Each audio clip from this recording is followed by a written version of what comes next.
So Sophie, tell us what you're doing at the moment. So currently I'm trying not to get annoyed with the guidelines that are within this. Just trying to have a breakdown. Indesign. It's a very frustrating program to use because you're using these guidelines, but then you're trying not to click on the wrong guideline that will cause it to crop when you're trying to enlarge or shrink an image. It does test your patience this. If you know, it's something that's very difficult to use, but it's something we're gonna have a go at. You know, so practice makes perfect. So we've got 15 pages at the moment. So we were originally planning on having one image on each page, but at the moment we're thinking it might not look great if it's zoomed in. It might be better to have more than one image. See, as you can see, I have slightly messing this up. The problem is you've got so many guidelines that's trying to keep it in place. Look, you notice this orange one here, this controls the size of it.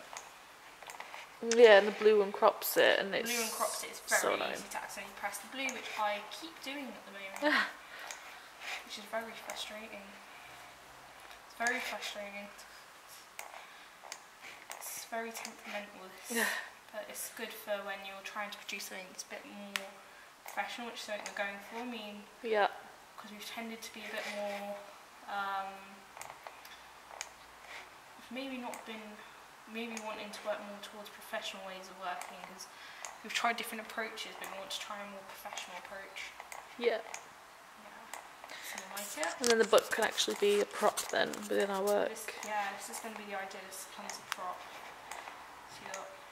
And a way of displaying our work. Space this as well is very hard. I mean, anyone who's watching who knows how to use InDesign is probably just cringing into their hands right now, thinking this is not how you use it. But you know, it's all we're not experiment experts. process. Yeah, and the whole idea is through this project to try new things, we're trying different things. And if it goes wrong, we just record it. Yeah, exactly. And then we later on laugh at ourselves. We always laugh at ourselves. Thing is as well with this is you've got to make sure the images are the same size. So that's another thing as well. We also need to think, I think that's what spacing is okay. Right, I think that's about right. I think so. So that's the first page complete. So it might be better if I go into full screen because I'm probably not helping myself here. That's better. That's better. So you can see the double page spread. So you've got this here.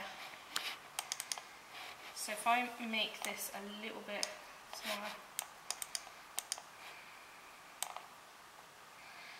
It's so difficult because these guidelines are so big. It's mad how big it is. I know, it's bigger than the actual page, which I find a bit strange.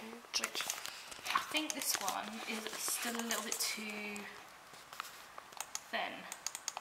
I see what you're saying. So could be stretched out a little bit. The original image was a little bit more. There we go. That's better, yeah. So it's also important if you don't want to distort the image.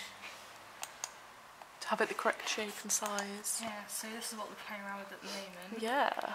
So starting off with the images, we thought would be a good place to start. I'm going to add some text in we there have too. Text here. Yep. So we've got the images there and the text there. So we're creating our sort of version of a book. Sort of telling the story of the whirlwind characters. And then we're thinking it might not necessarily just include the portrait. Yeah, it could include other features of the swirls. So we could include the clock.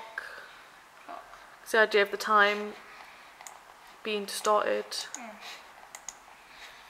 It does have a bit of a delay, so make sure you try to avoid to click on it too much like I've done. Because then the image decides to pop in about 5 or 6 times when you only want it in once. Not entirely sure why it's come out that pixelated. Me neither, it's a bit strange. It's very odd.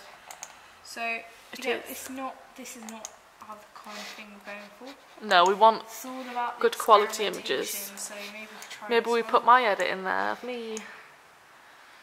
So the great thing about this one is because it's landscape. It fits nicely in there. Of course, you've got to keep remembering that orange stops it from cropping.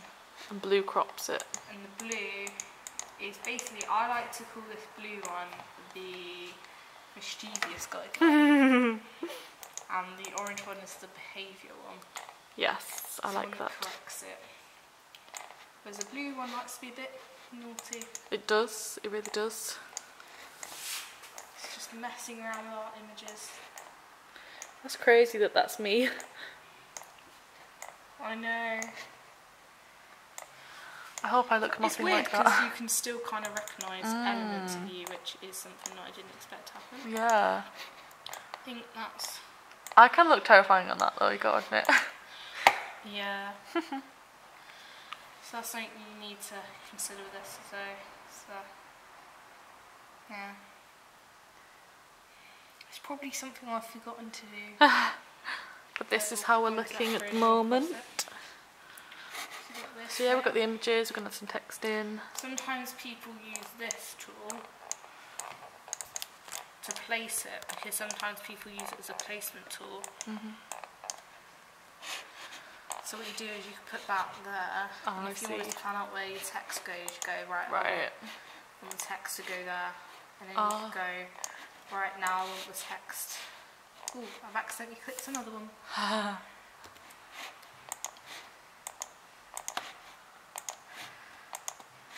Okay. Maybe click the mouse on the left side, like on the bar at the side. Huh? Click the mouse at the top. What? See, you know, on the on the bar, there's like a mouse at the very top, so it's not going to keep clicking it in. So then you can drag it. See, hopefully. this is why we work in a collab. I'm spending all day doing this. To be honest, the only reason I knew that is because Photoshop, because it does a similar thing. If we just put all of our boxes in there, we'll know roughly where we want our text. So. And that's another thing we could consider. Do we want the text to be in a certain font, a certain colour? Do we want it? How do we want it to look? Do we want it big, small? What do we want with it? Do we want it to be the same on every page? It's also, we need to think of what we're doing within the restrictions of the InDesign, which is interesting because we've obviously have that emergence of restrictions. Yeah. Yeah. So something also to consider as well, which I've only just remembered, is the bleed. Ooh. So something that you need to consider sometimes is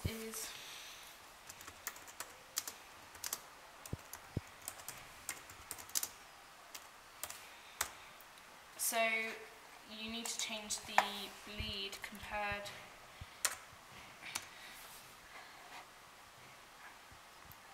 for A4, so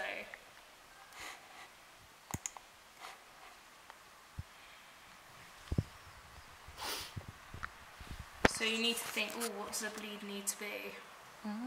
I think for A4 it's 3, but I could be wrong. Yes, it's 3. Well done. So what does that actually mean then?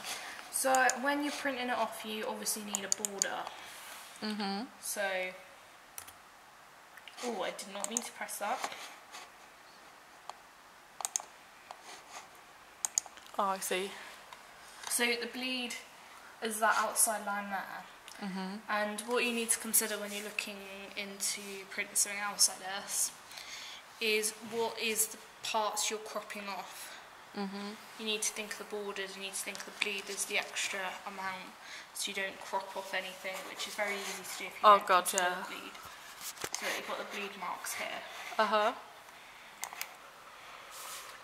what we're going to do is add more, so we know where to put our images.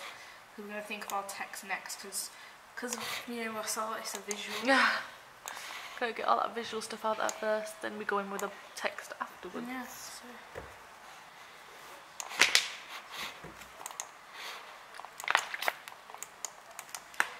And if you want to save time, just copy and paste. Yes. That one there. So we'll be back when we have the text. These are the guides. Yeah, we'll be back soon.